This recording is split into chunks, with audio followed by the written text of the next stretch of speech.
Okay, so I finished Fids Crusade. Overall good. There were some boring parts in between, which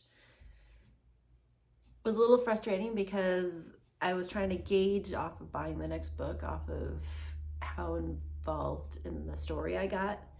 And it would be interesting, and then I'd be like, why?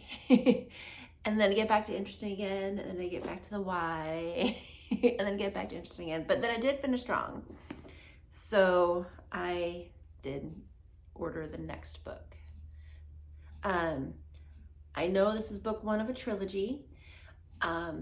So technically I should be waiting to review all three at once, but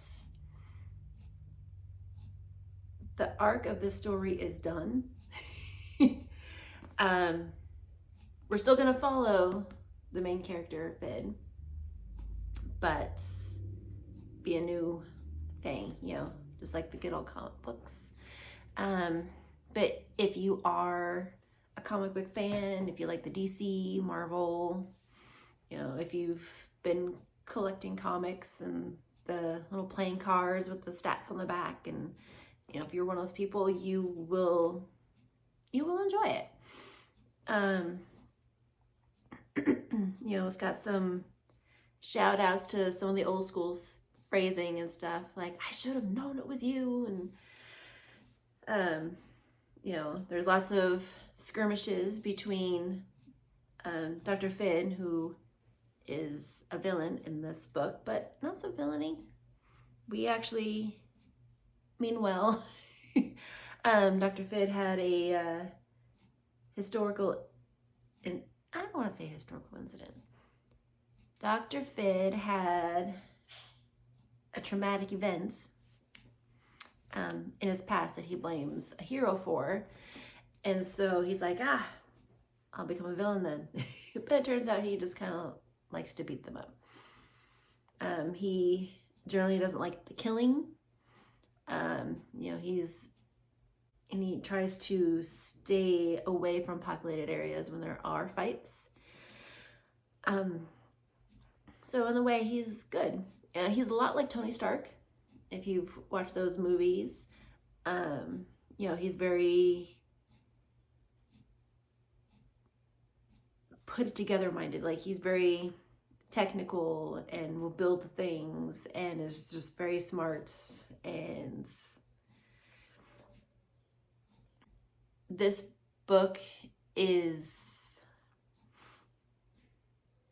a mix of a lot of things.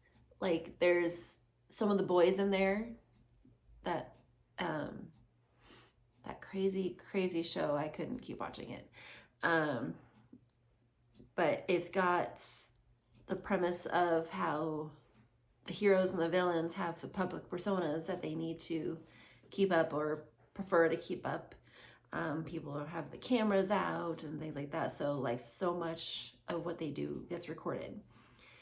And then there's also the Dr. Horrible sing-along blog,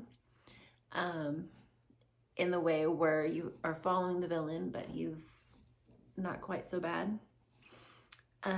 Also a little bit of Powerless, if you remember that show from the early 2000s, like that DC show where it's kind of like an offshoot of Bruce Wayne. One of his family members has his own company, like insurance or something, and they're trying to make things to help civilians in the aftermath of all the fights between the heroes and villains. And so it kind of focuses a little bit on the aftermath for the everyday person. And then a little bit of, if you remember that other show, that reality show, Who Wants to Be a Superhero, where these people come in, they've already got their characters, and they're trying to, be the last one standing. And there was this episode I remember, or this moment that I remember, where they have the task for that episode. I think they're trying to meet the villain, or get to where the villain is to to stop him and everything. And on the way, they're running through this area where they come across this kid by itself, just crying. And most of the people just keep going, you know, because they have a thing to do, you know, and it's very important. But I think only a couple stopped to actually help the kid, you know, because that would have been reality. And apparently that was the task the whole time, to see who actually stopped in the midst of all the chaos to help the lone kid. You know, because part of Fids' crusade is that he blames a hero for his traumatic events. They didn't hero when they were supposed to. They decided to not reveal who they are when a villain came. And so now he tries to oust the heroes who he feels aren't not necessarily hero-y. Yeah, it was good. Like, you know, there's a lot of fun moments in it. You know, there's, you know, some parts where you're laughing, and, you know, some parts where you're just having fun, and you get to meet some people along the way, and it's interesting where the book ends up. I don't know if they will touch on that more in the next books. In theory, the plot is done, but just in case it's not, I'm not gonna say what the big bad of the book is. We'll see when we get to book 3. But yeah, it was fun. You know, it started off strong. You know, it starts off with, you know, in the midst of a fight, and I was like, oh, okay, yeah, that was fun. And it's kind of neat how he does his suit, if you can see. These are, like, you're supposed to look like the Starry Nights, which is kind of cool. And then he can make it, you know, go dimmer, so he can just kind of be stealth and go through places. But yeah, there's lots of different people who have different abilities, and, you know, how they use it. And